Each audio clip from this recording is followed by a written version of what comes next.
Hi there, Björn from Physio Innovation. Today's video and talk is about knee angle, positioning of the saddle height, the fore after position of the saddle. So I wanted to give you two examples of saddle height and fore after, how it affects especially your compressive load around your knee joint. And when I say knee joint, what we are really concerned about in cycling is the compressive forces around your patellofemoral joint, so the kneecap here touching towards your femoral distal part of your femoral bone. And as you would notice here in the very top peak of the pedal stroke here, I have my leg bended, so flexed. Here we would see a higher peak load, and especially when I come to the power phase where I can pull in my quadriceps, so I'm gonna pull my kneecap here towards my femoral bone, and this is what we call compressive patellofemoral forces. So what we know from cycling is that around roughly 50% of overuse injuries occur to the knee. This is why we got more scientific basis of knowledge within saddle height and fore after, because there's a lot of studies trying to understand how these factors affect the knee joint kinematics and biomechanics.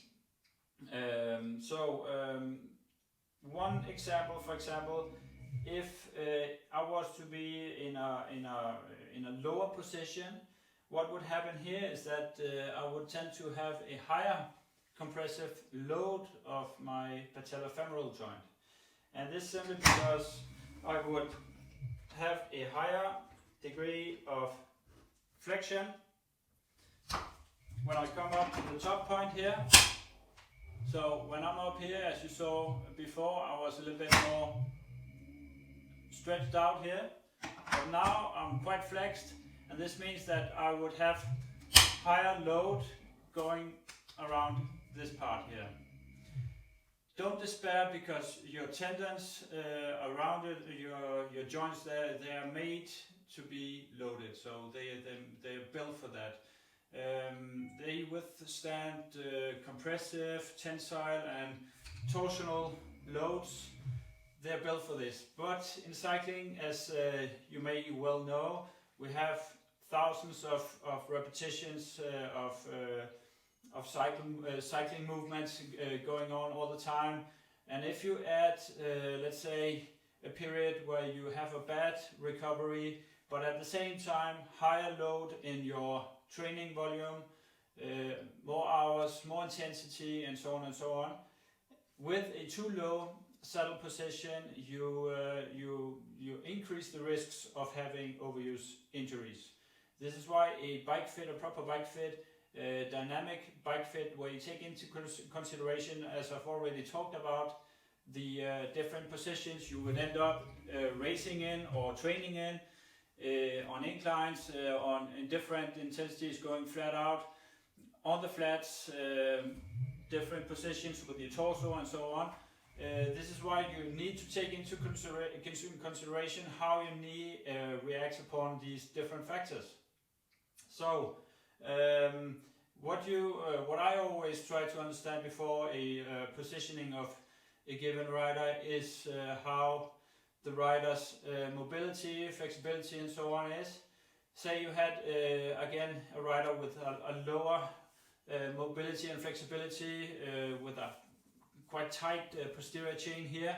I wouldn't be able to stretch the knee out towards maybe the 25-degree flexion.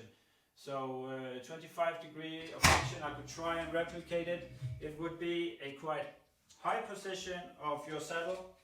So a saddle height which is in the upper end of what we normally would try and recommend. What we know from values, biomechanical values, is still okay in terms of economy of the movement, oxygen uptake, and so on and so on. So a 25-degree flexion would look like this approximately.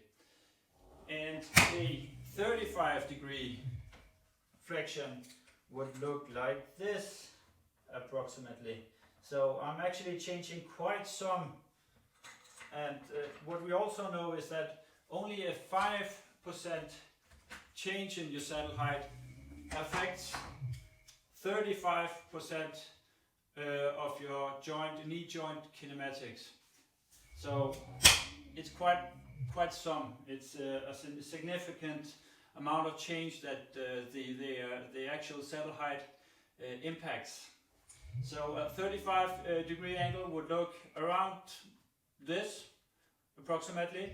I would be quite comfortable on my saddle because I'm more on the back part of my pelvis, but I would have quite some load going on, especially in the upper face here, where I turn my pedal through the 12-hour mark, and I would tend to have a higher amount of patellofemoral compression and forces going around in my patellofemoral joint.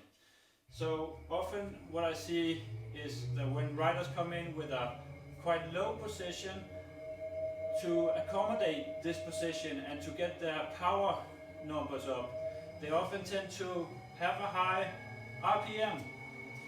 The higher RPM is, I would say, a little bit more easy to sustain when you have a little bit lower position, simply because the movement feels more natural. You're in a shorter position with your muscles. They're working in a shorter, you say, length phase than they would do if I was to be in a quite high position. So this position.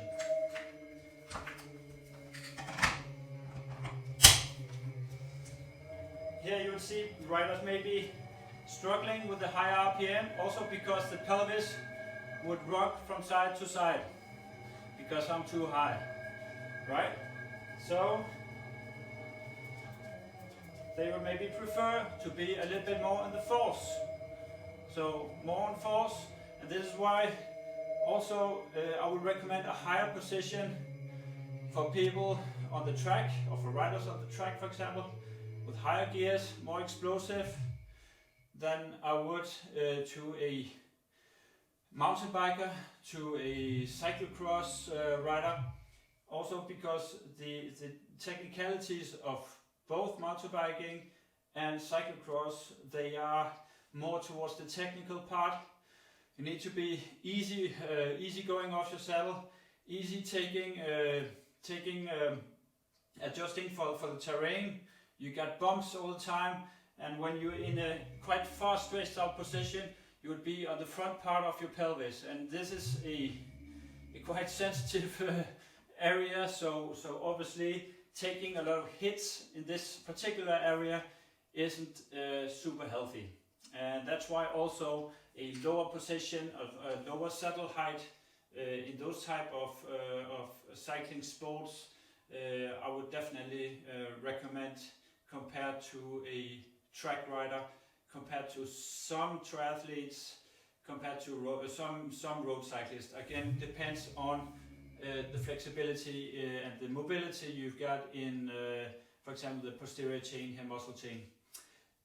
So I just brought my saddle back to normal, and I wanted to show you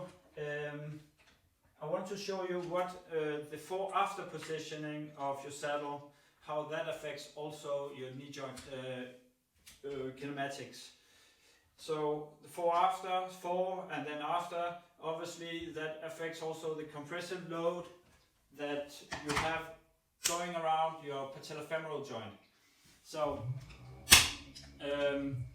if I were to slide forward, and here you would see my kneecap depasses the center of the pedal. Well, we know from biomechanical studies also that it's not that bad as we might thought, at least back in the old days. You remember the plump going down, and you should be in the middle of the pedal. Well, I would say in a race situation where you see riders really going fast, they often slide forward.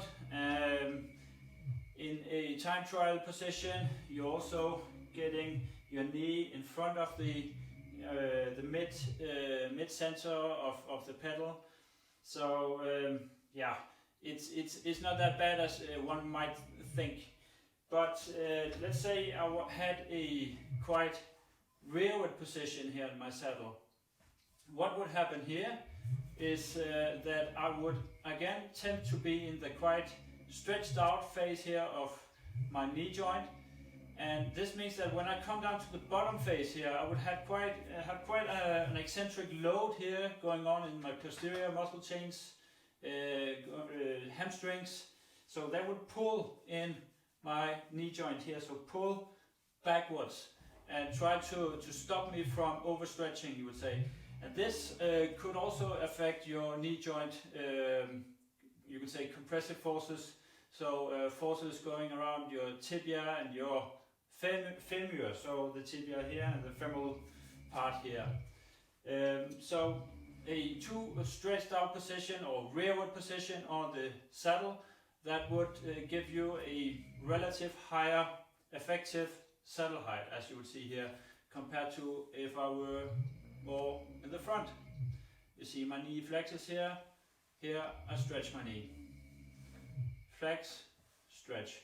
So these positions compared to or taken together with the actual saddle height being chosen for a given rider affects the knee joint mechanism. So that's it for today. I wanted to maybe show you in another video what happens with the compressive, tensile and torsional forces going around your knee joint. I would try and do it in the front like this, so you would see both of my knees from the front for an example. So yeah, until then, have a nice day, have a good ride. See you in another video.